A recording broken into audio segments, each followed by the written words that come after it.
también esta información que se comenzó a publicar en la tarde y que citaban autoridades de seguridad de Michoacán, en donde informaban que el asesino del alcalde de Uruapan había sido identificado como Osvaldo Gutiérrez Vázquez, alias El Cuate, quien supuestamente era originario de Apatzingán y tenía vínculos con un hombre conocido como el Prángana, operador de los hermanos Ramón y Rafael Álvarez Ayala, alias R1 y R2, igual presuntamente integrantes del cártel Jalisco Nueva Generación.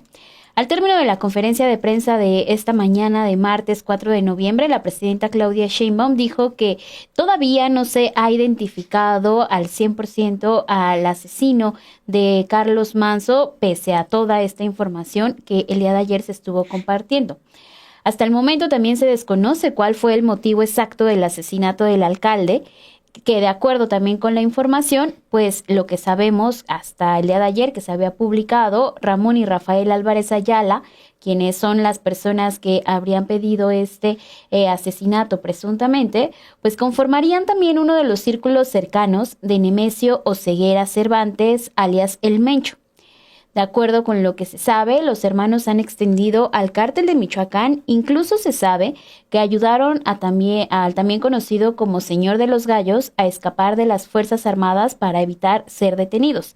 Es decir, son personas de confianza también de El Mencho, de acuerdo con lo que se publica. Incluso esta mañana el periódico El País publica una investigación de los periodistas Pablo Ferri y Cédric Raciel, en donde aseguran que el atentado, y de acuerdo con fuentes que están al tanto de la investigación, había sido ordenado por el grupo golpeado en agosto por el alcalde, por Carlos Manzo, cuando la policía local atrapó en un operativo a su líder, René Belmonte, alias Rino.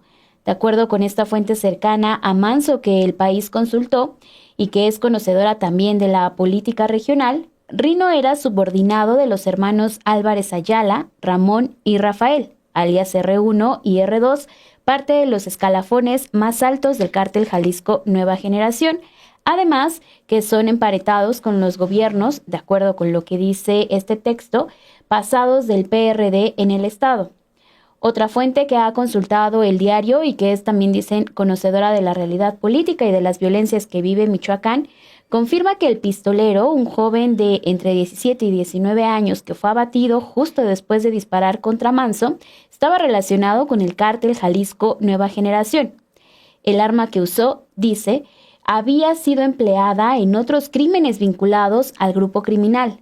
La fuente además señala que dentro del gobierno federal que dirige la presidenta Claudia Sheinbaum de Morena, existe cierto malestar con el gobernador de Michoacán, el también morenista, Alfredo Ramírez Bedoya, por la situación que vive el estado y que ha sido atribuida, al menos en parte, a la desatención del mandatario a los conflictos que vive la entidad.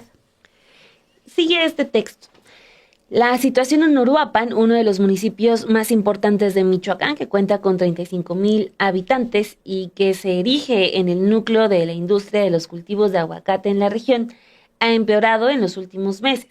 La fuente citada por los dos periodistas señala que el Rino era quien conducía el esquema de extorsión del cártel Jalisco Nueva Generación en la zona. Principalmente, esta extorsión estaba dirigida contra pequeños y medianos campesinos, incapaces de sufragar equipos de seguridad y protección, a diferencia de los grandes productores de la zona. Citan, todos los hechos violentos se desencadenaron tras la captura de ese señor. Es un tipo con alto grado de peligrosidad. Esto, recordemos, fue apenas en agosto, ya bajo la administración de Carlos Manzo.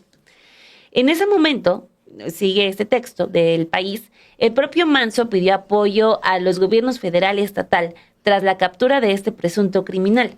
De hecho, el mismo día de la captura, que fue el 27 de agosto, publicó un video en sus cuentas de redes sociales en el que pedía a los vecinos que se quedaran en casa, porque, según dijo, pistoleros del grupo se preparaban para entrar al municipio. En las semanas siguientes, la violencia aumentó en Uruapan, con ataques incluso contra policías locales. Tras el asesinato de un agente el 14 de agosto, Manzo se reunió con autoridades estatales para buscar ayuda contra la delincuencia. La segunda fuente consultada por Pablo Ferri y Cédric Raciel afirma que el gobierno federal ha hecho su parte con el enorme despliegue de agentes de distintas fuerzas de seguridad en Michoacán, uno de los estados más apoyados en la materia. Sin embargo, el gobernador, y ponen entre comillas, está distraído, así les relata la fuente. Si bien las cifras de homicidios se han mantenido en una tendencia a la baja en Michoacán, como lo demuestran los datos de la propia Secretaría de Seguridad Federal, el Ejecutivo observa un estancamiento en Michoacán, a diferencia de otros mandatarios que han disminuido la atención de la seguridad que han asumido, la atención de la seguridad como prioridad, presentándose de manera personal a las sesiones de gabinete en las que atiende diariamente ese tema y que está presente la presidenta. Dicen, a Ramírez Bedoya le falta compromiso, y agrega que el mandatario ha estado ocupado en atender asuntos de su vida personal y, escuchen esto, viajando. Se ha estado ocupando en eso más que en resolver el problema de la violencia. O sea, ahí son datos que vale mucho la pena empezar a revisar. Leo otro párrafo.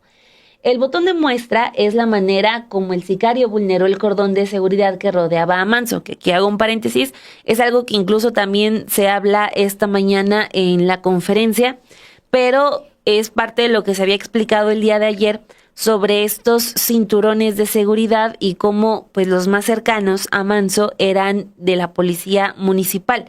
Entonces, ayer las autoridades federales hablaban claramente de la vulnerabilidad que había en este evento porque no había ni un solo cerco, no se estaba revisando la entrada, era entrada completamente libre. Entonces, pues claro que se aprovechó que no había ninguna medida de seguridad, y dice este texto del País. Si bien su custodia estaba conformada por un mayor número de guardias nacionales que de policías locales, la coordinación de dicho grupo correspondía a la autoridad estatal. Y abren comillas, la ayuda federal es el segundo círculo, el hilo conductor. Este siempre debe ser el gobernador, puntualiza la fuente. Otro factor que contribuyó al asesinato es el perfil de los funcionarios elegidos por el gobernador para hacerse cargo de la seguridad estatal. Desde que tomó posesión del Ejecutivo local, en octubre del 2021, en las carteras de gobierno, seguridad y la fiscalía, ha habido muchos cambios en cortos periodos de tiempo. El pistolero, por su parte, se arrojó a una misión en la que de antemano las posibilidades de salir ileso eran inexistentes. Era una situación en la que o te detienen o te matan, no hay de otra y lo sabes, señala esta misma fuente. Pese a la corta edad del sicario, no se asume que fuese inexperto, pues penetrar la guardia de Manso en un evento tan concurrido requirió un trabajo de seguimiento cuidadoso y un cálculo puntual para atacar. Sí, son distintos puntos que trae este texto que presenta El País la mañana de este martes. Por ejemplo, también la presidenta hablaba en esta estrategia que se está fortaleciendo y presentando. También ha hecho énfasis desde el día de ayer de cómo actuó el Poder Judicial y cómo liberaba a distintos criminales. Ahora, con la renovación que hay en estos integrantes del Poder Judicial, pues espera que actúen de una manera distinta a la cual ya venían actuando. Por ejemplo, en este caso de el R1 y el R2, dice el texto del País, la cercanía del asesino con la rama del cártel Jalisco Nueva Generación que manejan los hermanos Álvarez Ayala dibuja los males de la política regional. Otro de los hermanos también fue alcalde de Apatzingán hace poco más de 20 años con el izquierdista del PRD, hoy prácticamente desaparecido. El político fue cercano a los exgobernadores Leonel Godoy, hoy en Morena, y Lázaro Cárdenas, antaño en el PRD y también en el partido de Morena. En años recientes, Roldán, acusado de extorsión, compitió por una candidatura a diputado federal por Morena que finalmente no consiguió. Y los procesos judiciales contra los hermanos del cártel Jalisco Nueva Generación, Ramón y Rafael, ilumina igualmente los problemas con el sistema judicial en el país. Fueron detenidos en 2012, condenados 4 años más tarde. El primero, es decir, Ramón, fue protagonista de una de las conferencias de prensa matutinas del expresidente Andrés Manuel López Obrador en 2022. Entonces, el subsecretario de Seguridad, Ricardo Mejía, informó que el R1 había librado 5 causas penales gracias a las decisiones de diferentes jueces. Gracias a esos fallos, el R1 había recuperado la libertad, lo que motivó las críticas también de López Obrador, es decir, también todo este actuar que hay de parte del Poder Judicial y que ahora son estos nombres los que regresan y que posiblemente podrían estar vinculados también con el asesinato de Carlos Manzo, el alcalde de Uruapan. Que aquí, por cierto, vale la pena dar un tema que la presidenta, es la última frase que suelta en la conferencia del día de hoy. Ella dice que no está confirmada la identidad de quien asesinó a Carlos Manzo. Ella utiliza 2 veces la palabra ejecución, que también pues es se destaca. Pero pues desde el día de ayer la Fiscalía Estatal pues ya había dado a conocer este dato de que ya estaba identificado, y es la presidenta quien dice esta mañana que no. Entonces, para tener también ese dato muy presente, pese a que ya fueron casi 24 horas de que se dio a conocer ese primer dato de que ya estaba identificado. Entonces vamos a ver si se da más información sobre pues este revés a lo que había informado la Fiscalía Estatal. Sí, así es, porque pues se tendría que deshacer toda esta maraña que pareciera ya va cobrando como un poco más de sentido. Incluso también estábamos viendo la información que había posteado en su momento Carlos Manzo, y sí, él también en el mes de agosto, en un post que deja en sus redes sociales, hablaba de esta detención del famoso Rino, que dijo no había sido una detención menor, porque sí se había intentado minimizar a una de las personas que era uno de los principales operadores de actividades ilícitas en la región de Uruapan y de otras partes de Michoacán. En este mensaje es también en donde le pide a la presidenta Claudia Sheinbaum que se reforzaran los elementos de seguridad, y a lo cual también la presidenta y el gabinete de seguridad han informado que atendieron cada una de las peticiones que se realizaron por parte del alcalde de Uruapan, Carlos Manzo, quien fue asesinado el pasado fin de semana.